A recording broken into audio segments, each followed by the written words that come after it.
और पैदल सैनिक कुरुक्षेत्र में खड़े हुए एक चित्र बनाते हैं, एक बिंब बनाते हैं। तलवार धनुष और पैदल सैनिक कुरुक्षेत्र थे, एक तरफ खड़े थे योद्धा, सब एक तरफ समय के मारे थे। महासमर की प्रतीक्षा में, महासमर की प्रतीक्षा में सारे ताक रहे थे जी। और पार्थ के रथ को स्वयं केशव हाँक रहे थे जी, और पार्थ के रथ को स्वयं केशव हाँक रहे थे जी। रणभूमि में सभी नजारे देखने में कुछ खास लगे। माधव ने अर्जुन को देखा, अर्जुन ने उदास लगे। कुरुक्षेत्र का महासमर पगभर में तभी सजा डाला। 5 जन उठाकर कृष्ण ने मुख से लगा बजा डाला। हुआ शंखनाद, जैसे भी सबका गर्जन शुरू हुआ।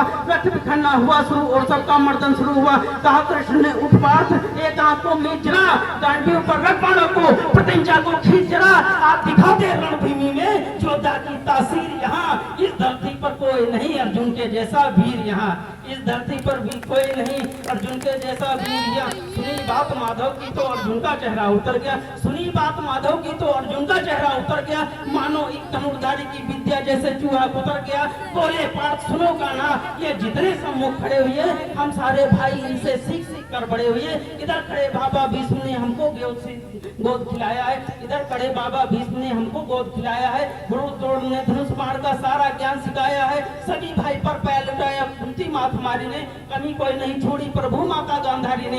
ये जितने सम्मुख खड़े हुए हैं सभी पूजने लायक हैं। माना कि दुर्योधन और दुशासन थोड़े से नालायक हैं। मैं अपराध क्षमा करता हूँ, मैं अपराध क्षमा करता हूँ। बेशक हम ही छोटे हैं, ये जैसे भी हैं आखिर माधव सप्ताहु के बेटे हैं। ये जैसे भी हैं आखिर माधव सप्ताहु के बेटे हैं। छोटे से भूभाग की खातिर हिंसक नहीं बनूंगा मैं। इंद्रप्रस्थ के इतने बड़े साम्राज्य को एक धर्म से भटका हुआ योद्धा अर्जुन जमीन का टुकड़ा कहता है और कहता है कि छोटे से भूभाग की खातिर हिंसक नहीं बनूंगा मैं। स्वर्ण ताक कर अपने कुल का विध्वंसक नहीं बनूंगा मैं। खून सनेत हाथों को होता राजभोग अधिकार नहीं। परिवार मारकर गद्दी मिले तो सिंहासन स्वीकार नहीं। परिवार मारकर गद्दी मिले तो सिंहासन स्वीकार नहीं। रथ पर बैठ गया अर्जुन, मुख माधव से मोड़ लिया। आंखों में आंसू भरकर गांडीव हाथ से छोड़ दिया। गांडीव हाथ से जब छूटा माधव भी को ठोकलाए थे। भगवान ने सोचा कि इससे तो अच्छा मैं शंखनाद नहीं करता, इसने तो बेइज्जती करा दी है। लेकिन भगवान अपनी बेइज्जती को कभी स्वीकार नहीं करते हैं कि गांडीव हाथ से जब छोटा माधव भी को चकलाए थे। शिष्य पर गर्व हुआ, मन ही मन हर्षाए थे। मन में सोच लिया अर्जुन की बुद्धि ना सटने दूंगा। समरभूमि में पार्थ को कमजोर नहीं पड़ने दूंगा। धर्म बचाने के खातिर एक नौ अभियान शुरू हुआ। उसके बाद जगत गुरु का गीता ज्ञान शुरू हुआ। उसके बाद जगत गुरु का गीता ज्ञान शुरू हुआ। एक नजर में रणभूमि के कण डोल गए माधव। टकटकी बांध कर देखा अर्जुन, एकदम बोल गए माधव कि पार्थ मुझे पहले बतलाते, कि पार्थ मुझे पहले बतलाते मैं संवाद नहीं करता, कि पार्थ मुझे पहले बतलाते मैं संवाद नहीं करता। तुम सारे भाइयों की खातिर कोई बात नहीं करता। पांचाली के तन पे लिपटी साड़ी खींच रहे थे वो। दोषी उतने वो भी है जो जबड़ा भींच रहे थे, जो घर की इज्जत रही कोई तो टूट नहीं बोले। पुत्र भोग को नगन देकर गंगा पुत्र नहीं बोले। तुम टायर बनकर बैठे हो, ये बात बहुत बेशर्मी है। संबंध से निभा रहे जो लोग यहाँ अधर्मी है। हे पांडु के पुत्र, धर्म का कैसा कर्ज निभाना है। सोले होने थे आंखों में पर बहती जलधारा है। सोले थे होने आंखों में, सोले होने थे आंखों में पर बहती जलधारा है। गांडी उठाने में पार्थ जितनी भी देर यहाँ होगी, इंद्रप्रस्थ के राजमहल में उतनी अंधेर वहाँ होगी। इंद्रप्रस्थ के राजमहल में अधर्म धर्म की गहराई में खुद को नाप रहा अर्जुन। अधर्म धर्म की गहराई में खुद को नाप रहा अर्जुन। असुविधा भी तेज हुई और थर थर कांप रहा अर्जुन। बोले पार्थ मुझे बतलाओ, कुलनाशक कैसे बन जाऊं? रक्त सिंहासन लाशों पर मैं शासक कैसे बन जाऊं? कैसे उठेंगे कर उन पर जो कर पर अधर लगाते हैं? कर का मतलब होता है हाथ, अधर का मतलब होता है होठ। जो मेरे होठों को हाथों को जो चूमते हैं उन पर मैं हाथ कैसे उठाऊं? कैसे उठेंगे कर उन पर जो कन पर अधर लगाते हैं? करने को जिनका स्वागत ये कर भी स्वयं झुक जाते हैं। इन्हीं करों ने बाल काल में सबके पैर दबाए हैं। इन्हीं करों को पकड़कर पितामह मुस्काए हैं। अपने बाणों की नोक जो इनकी ओर करूंगा मैं। केशव मुझको मृत्यु दे दो, मृत्यु से पूर्व मरूंगा मैं।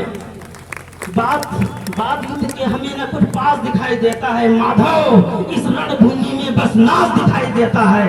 बात बहुत भावुक थी लेकिन जगत गुरु मुस्कुराते थे और ज्ञान की निरंतर गंगा चक्रधारी बरसाते थे। जन्म मरण की यहाँ योद्धा बिल्कुल चाह नहीं करते। क्या होगा अंजाम युद्ध का ये परवाह नहीं करते। बात कुछ मत सोचो, बस कर्म पे ध्यान लगाओ तुम। बात युद्ध के क्या होगा ये मत अनुमान लगाओ तुम। इस दुनिया के रक्तपात में कोई तेरे साथ नहीं, न जीवन का करे फैसला, न के बस की बात नहीं। ना तुम जीवन देने वाले नहीं मारने वाले हो, न जीत तुम्हारे हाथों में तुम नहीं हारने वाले हो।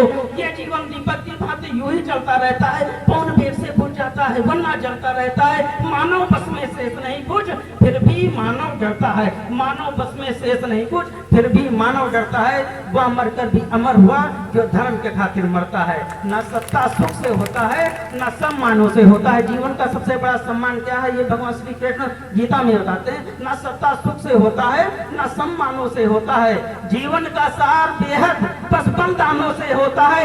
देहदान योद्धा ही करते हैं, देहदान योद्धा ही करते हैं, ना कोई दूजा जाता है। देहदान योद्धा ही करते हैं, ना दूजा जाता है। रणभूमि में वीर मरे तो सौ भी पूजा जाता है। रणभूमि में वीर मरे तो सौ भी पूजा जाता है। रणभूमि में वीर मरे तो सो भी पूजा जाता है। योद्धा की प्रवृत्ति जैसे छोटे शस्त्र बदलती है। कविता की पंक्ति पर आपका ध्यान चाहेंगे। आखिर भगवान श्री कृष्ण गीता उपदेश में बताना क्या चाह रहे हैं। योद्धा की प्रवृत्ति जैसे छोटे शस्त्र बदलती है, उसी प्रकार से दिव्य आत्मा दैहिक वस्त्र बदलती है। ये मान और सम्मान बताओ, जीवन के अपमान बताओ। इसके बाद में अर्जुन कहता है ये मान और सम्मान बताओ, जीवन के अपमान बताओ। जीवन मृत्यु क्या है, माधव रण में जीवन दान बताओ। काम क्रोध की बात कही तो मुझको उत्तम काम बताओ। खुद को ईश्वर कहते हो तो जल्दी अपना नाम बताओ। खुद को ईश्वर कहते हो तो जल्दी अपना नाम बताओ। इतना ही सुनते माधव का धीरज पूरा डोल गया। भगवान श्री कृष्ण को गुस्सा आ गया और कहा कि अरे कान खोलकर सुनो पार्थ, मैं ही त्रेता का राम हूँ। कान खोलकर सुनो पार्थ, मैं ही त्रेता का राम हूँ। कृष्ण मुझे सब कहते हैं मैं द्वापर का घनश्याम हूँ। रूप कभी नारी का रखकर मैं ही केस बदलता हूँ। धर्म बचाने के खातिर मैं अनगिन वेश बदलता हूँ। विष्णु जी का 10वां रूप में परशुराम मत वाला हूँ। ना कालिया के फन पर मर्दन करने वाला हूँ। पाकासुर और महिषासुर को मैंने जिंदा गाड़ दिया। नरसिंह बनकर धर्म के खातिर हिरणाकश्यप सब फाड़ दिया। रथ नहीं तनिक भी चलता है, बस मैं ही आगे बढ़ता हूँ। गांडी हाथ में तेरे है, पर रणभूमि में मैं लड़ता हूँ। गांडी हाथ में तेरे है, पर रणभूमि में मैं लड़ता हूँ। जैसे ही मेरे माधव का कद थोड़ा सा बड़ा हुआ, सहमा था अर्जुन एकदम रथ से खड़ा हुआ। माँ गीता के ज्ञान का सीधे हृदय पर प्रहार हुआ। मृत्यु हेतु आलिंगन फिर अर्जुन तैयार हुआ कि जितने यहाँ अधर्मी है चुन चुन कर उन्हें सजा दूंगा। इतना रक्त बहाऊंगा, धरती की प्यास बुझा दूंगा। जिधर पार्थ के बाण, अंतिम दो पंक्तियां। धर्मराज के शीश के ऊपर राज मुकुट की छाया थी। युधिष्ठिर का राज्य अभिषेक हुआ। धर्मराज के शीश के ऊपर राज मुकुट की छाया थी, पर सारी दुनिया जानती है ये केशव की माया थी। धर्म किया स्थापित जिसने, दाता दया निधान की जय। हाथ उठाकर सारे बोले चक्रधारी भगवान की जय। धन्यवाद।